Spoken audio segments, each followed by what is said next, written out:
guys, good afternoon everyone, and we are here at Barugo Leyte para i-surprise si Nanay Linda sa kanyang 80th birthday today. So ayun, sana all 80th birthday na.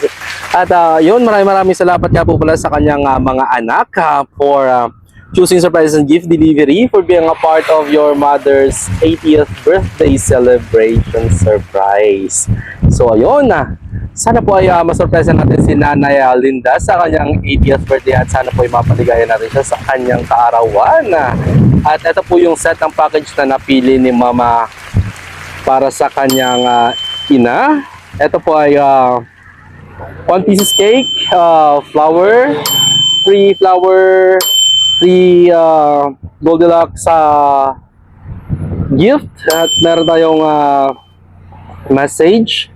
At all good po yung napili ni Ma'am na theme para sa kanya ina. So ayun, maraming salamat po again. And sa mga hindi pa po nakawala sa page namin, just follow surprises and gift delivery. At sa mga nais magpa-surprise sa kanilang mga mahal sa buhay dito sa Samar and Leyte, just contact surprise and gift delivery. At kami na po bahala magpasaya sa mga minamahal nyo dito sa Samar and Leyte. So ayun, maraming salamat po. God bless everyone. Keep safe and peace out.